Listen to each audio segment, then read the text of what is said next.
గత 3-4 రోజుల నుంచి మన గజ్వేల్ నియోజకవర్గంలో మన కాంగ్రెస్ నాయకులు నర్సారెడ్డి గారు తర్వాత వాళ్ళ అనుచరులు ఏదో కొత్తగా ఒక పాదయాత్ర మొదలుపెట్టారు.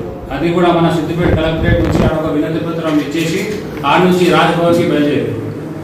నర్సారెడ్డి గారు మీరు పాదయాత్ర దేనికి చేస్తున్నారు ఒక క్లారిటీ ఇవ్వండి. ఫస్ట్ ఇప్పుడు పొలాలు ఎత్తిపోతున్నాయని పాదయాత్ర చేస్తురా, రైతులకు రైతు బంధువు అందుతలేదని పాదయాత్ర చేస్తురా, లేదా రైతు బీమా అందుతలేదని పాదయాత్ర చేస్తురా, లేదా కరెంట్ సరిగా ఉండలేదని పాదయాత్ర చేస్తురా? అది కనుక్కోరు. కానీ ఏదో హైవే మీద తిరుగుకుంటా మొత్తం స్టేజ్ రాగానే కార్లకి వెళ్ళి దిగి ఏదో షో ఆఫ్ చేసుకుంటా తిరగడం అవసరమా? మీరు ఈరోజు రూలింగ్ లో ఉన్నారు. మీరు కాంగ్రెస్ గవర్నమెంట్ ఏమైనా ఉంటే మీకు అంత చిత్తశుద్ధి ఉంటే పబ్లిక్ మీద రైతుల మీద మీరు మీ రూలింగ్ పార్టీతో కొట్లాడి ఏదైనా ఫండ్స్ తీసుకొచ్చి రైతు భరోసా అయినా సరే రైతు బీమా అయినా సరే అది చేయండి. కానీ ఏదో కేసీఆర్ సార్ కనిపిస్తలేరు ఈ మాటలు బంద్ చేసుకోవడం మంచిదని నేను గజ్వేల్ నుంచి కోరుతున్నాను.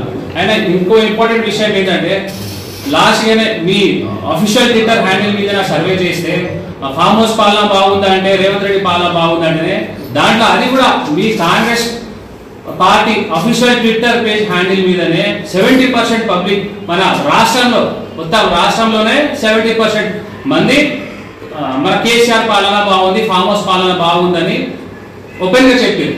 అంత చేసిన తర్వాత కూడా మీకు సిగ్గు లేకుండా ఈ రోజు ఏదో ప్రచారం చేసుకుంటా ఏదో స్టేజ్ రాగానే స్టేజ్ మీద దిగి ఏదో బ్యాండ్ కొట్టుకుంటా ఏదో 2-3 మాటలు కేసీఆర్ సార్కి తిట్టగా మీరు పెద్దగా అనుకుంటున్నారా, లేకపోతే మీ హైకమాండ్ లో మీరు ఏదో పెద్ద సాధించుకుంటున్నారని అనుకుంటున్నారా?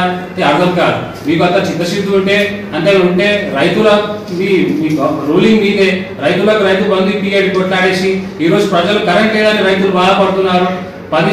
గత 15 నెలల నుంచి మీ రూలింగ్ లో ఉన్నప్పటి నుంచి మొత్తం తెలంగాణ ఈ రోజు సర్వనాశనమైంది. మీరు ఏ స్టేట్ అయినా తీసుకోవాలి, ఏ ఫీల్డ్ అయినా తీసుకోవాలి, రియల్ ఎస్టేట్ అయినా సరే ఐటీ సెక్టర్ అయినా సరే మొత్తం దివాలా తీసింది.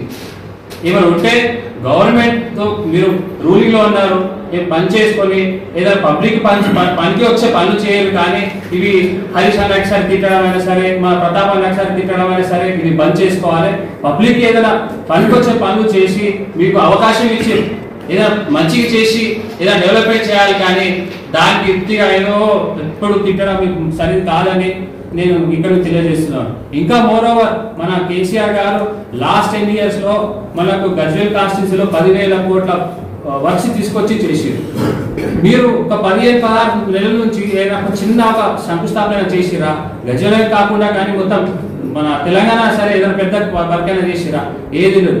లాస్ట్ కి నేను కూడా ఏం చెప్తా అంటే గజ్వేల్ లో కట్టిన బిల్డింగ్స్ లో కూడా మీరు సున్నం వేయడం కూడా పనికి రారు. సో దయచేసి అన్ని బంద్ చేసి ప్రజలకు ఏమైనా పనికి వచ్చే పని చేయాలని కోరుతూ తెలియజేస్తున్నాను. Thank you. జై తెలంగాణ, జై కేసీఆర్.